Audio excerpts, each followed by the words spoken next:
Ramon रसिकन संग बिन ranch न उपजय प्रेम। बिना प्रिया प्रीतम के प्रेमी रसिकों की संग वृत्ति के प्रेम नहीं उत्पन्न हो सकता।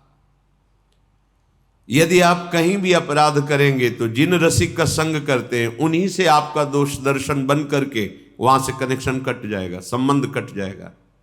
सिद्ध बात है। सृष्टि में कहीं भी अपराध करोगे तो आपके गुरु से आपका भाव कमजोर हो जाएगा और आप पतित हो जाएंगे। क्योंकि यदि गुरु पर निष्ठा और भाव है तो किसी की भी सामर्थ्य नहीं है कि उसका पतन कर सके, न काम की, न क्रोध की, न लोभ की, न मोह की, न मद की, न मत्सर की। बड़ी महिमा है गुरु चरणारविंद के कवच की। पर कहीं भी उनसे अपराध नहीं किया, पर कहीं भी सृष्टि में धर्म विरुद्ध आचरण करोगे तो वो मलिनता सबसे पहले वहां से संबंध काटेगी जहां से आपकी रक्षा हो रही है। क्योंकि अब आपको दंड मिलना है। चाहे जितना गुरुदेव अनुकूल हो और आप किसी भी जीव से द्रोह कर ले, वहीं आपको दोष दर्शन होगा और वहीं आप कई तरह के दोष प्रकट हो जाएंगे, अश्रद्धा हो जाएगी। क्योंकि वो संबंध कटे बिना आपको दंड नहीं मिल सकता। अगर गुरु की करुणा दृष्टि है और आपका दृढ़ आश्रय है तो काल की भी सामर्थ्य नहीं कि आपको भयभीत कर सके। समुझ जे आए शरण ते डरत ना काल डर।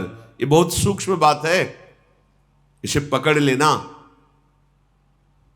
गुरु के चरणारविंद में आपका भाव बहुत अच्छा है, लेकिन आप कहीं किसी वैष्णव, किसी संत, किसी भी जीव से द्रोह करोगे तो अचानक आपके अंदर एक वृत्ति प्रकट होगी जो गुरुदेव के दोष भाव में आने लगेगी। चिंतन बनने लगा, नकारात्मक चिंतन आने लगेगा। धीरे धीरे संबंध की भावना खत्म हो जाएगी। बस यही माया की चाल थी। जहां से तुम्हारी भागवतिक ऊर्जा शक्ति बढ़ती, संबंध से तुम्हें प्रियालाल रीझ कर स्वीकार करते, उसी को काट दिया। डरते रहो, कहीं कोई अपराध न, गुरु अपराध की तो बात जाने दो, कहीं किसी से अपराध न बन जाए। नहीं, सबके हृदय में वो विराजमान है। अखंड मंडलाकारम व्याप्तमेन चराचरम। वो जहां से तुम्हारा काम बनना है वहां से अश्रद्धा हो जाएगी। फिर चाहे जितने बड़े महिमा स्वरूप में चले जाओ, तुम्हारा काम नहीं बनने वाला। कई ऐसे स्वभाव के जन होते हैं, कई पासे फैलाए रहते हैं, ये ना जीते तो इससे जीत जाए। वो किसी से नहीं जीतेंगे। ये मार्ग है मन वचन कर्म से स्वीकृति। और मेरे गुरु के संबंध में कोई प्रहार न कर दे, ऐसा सावधान रहते हुए किसी से भी द्रोह नहीं करना, किसी का भी अपराध नहीं करना। ये डरता रहे कि अब मेरा जो परम लाभ का संबंध बना है, इससे कहीं उसमें कहीं स्थूल भावना आ जाए, प्राकृतिक भावना आ जाए, मायाकृत दोष दर्शन न होने लगे। तो वही गुरु कृपा धीरे धीरे आपके हृदय में ऐसी सामर्थ्य प्रदान करेगी कि आप निर्विकार हो जाएंगे, निश्चिंत हो जाएंगे, निशोक हो जाएंगे। निश्चिंत, निशोक और निर्विकार हृदय में सतत स्मरण चलता है, अखंड स्मृति। उसी अखंड स्मृति को तन्मयाहा कहते हैं। उसी तन्मयता में गुरु प्रसाद से फिर हमारी रुचि श्री जी की सेवा में बढ़ने लगती है। सेवा में रुचि होना ये साधारण स्थिति नहीं है। श्रीपाद कह रहे, पहले तो गुरु चरणों का आश्रय लेकर श्यामा श्याम की दीक्षा प्राप्त करे। तद्वंदे ममकारतोद्भुत तमाद यस्याद्भुतान्वक्षणो लाशाह श्री वनराज सीम सुमहाभावम तमेस्तुमः। फिर युगल किशोर प्रभु श्री श्यामा श्याम के प्रति ममता बुद्धि होती है। प्रियालु, मेरी प्रियालु, मेरी स्वामिनी, मेरी लाडली, मेरे युगल सरकार, ये ममता बड़ी महिमा की बात।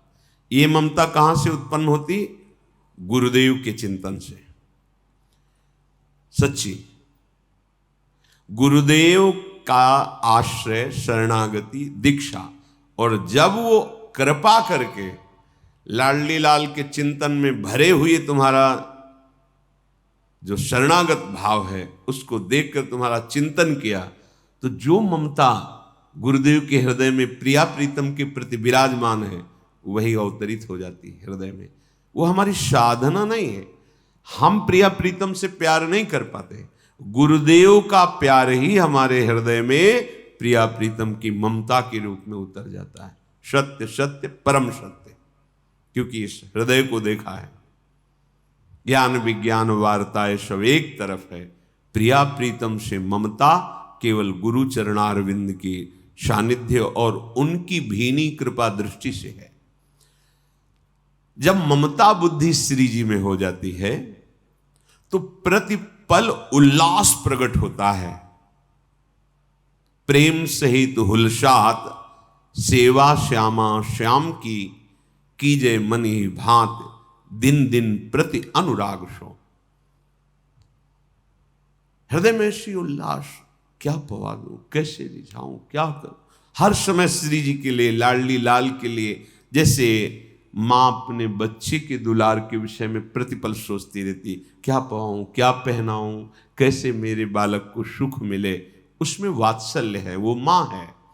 इससे अनंत गुना उपासक के हृदय में आराध्य देव के प्रति दुलार प्रकट होता है।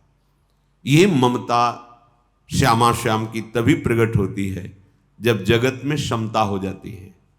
संपूर्ण संसार में समता और श्यामा श्याम के चरणारविंद में ममता, ये तुम्हारे से नहीं होगी, ये गुरु प्रदत्त उपासना से होगी, गुरु कृपा दृष्टि से होगी।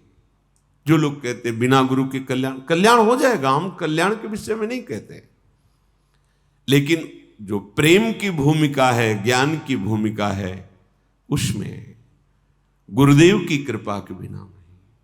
वैसे भी जैसे किसी जंगल में फंस जाओ, तुम्हें मार्ग का पता नहीं तो तुम्हें गुरु चाहिए वहां, जो पूरे जंगल को जानता हो और कई बार निकल चुका हो, कितनों को निकाल चुका हो, वो बताएगा इस गली से नहीं, इस गली से आओ, और उसके गाइड से, उसका अनुसरण करने से आप निकल जाएंगे।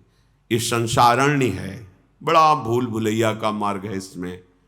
कल एक उपासक कह रहे थे, इतने प्रवचन सुने हैं, इतने शास्त्र पढ़े हैं कि हमारा दिमाग बोझा बन गया है, कहीं रति नहीं हो रही, कहीं भजन नहीं बन रहा, फंस गया, भूल भुलैया में फंस गया। अगर गुरुदेव का वर्ण करके उनके अनुसार उपासना में लगा होता तो ये प्रश्न नहीं उठता। अपनी बुद्धि, कभी योग, कभी कर्म मार्ग, कभी ज्ञान, कभी वैराग्य, कभी ये, कभी, कितना अनंत सागर है हमारा प्रभु। तो क्या करें, गुरुदेव प्रदत्त नाम और उपासना में चित्त को जोड़ दो। कहीं कुछ भी सुनना, देखना, पढ़ना हमारे बस की बात नहीं कि हम निर्णय कर सके।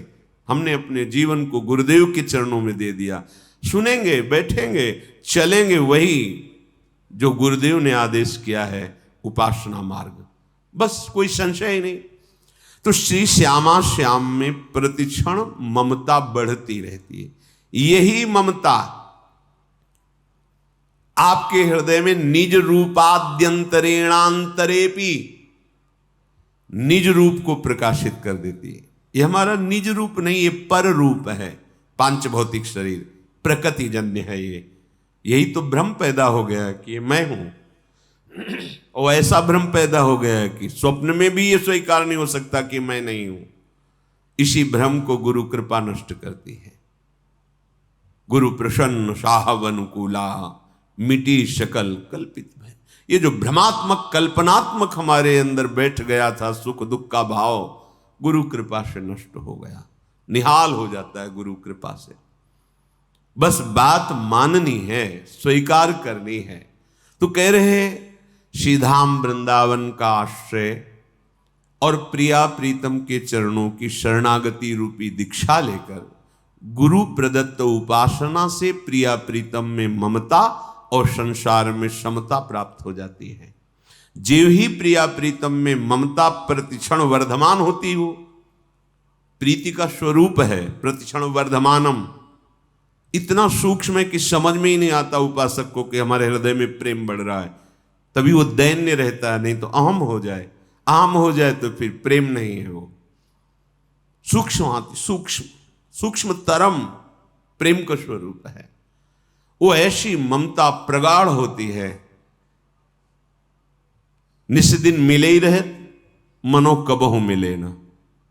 बड़ी प्रगाढ़ ममता, प्रेम का बड़ा विचित्र स्वरूप प्रकट होता है उपासक के हृदय में। अरबरात मिलवे को निस दिन, और निस दिन मिले ही रहे मनो कबहु मिले ना। इसलिए उसे कभी ऐसा अनुभव ही नहीं होता कि मेरे हृदय में प्रेम है, मैं बहुत अच्छा भजन करने, कभी नहीं। जब कभी ऐसा चिंतन आएगा तो बस यही आएगा कि जैसा भजन होना चाहिए वैसा भजन नहीं हो पा रहा, जैसा सेवा करके स्वामिनी को सुख पहुंचाना चाहिए नहीं, कैसे आएगा, मुझ अधम में कैसे वो वृत्ति आएगी। बढ़ता जा रहा है प्रेम, वैसे ही उसके अंदर प्रेम की भूख बढ़ती जा रही, दैन्यता बढ़ती जा रही, कहीं अहम छू नहीं गया। ये गुरु कृपा पात्र का लक्षण है।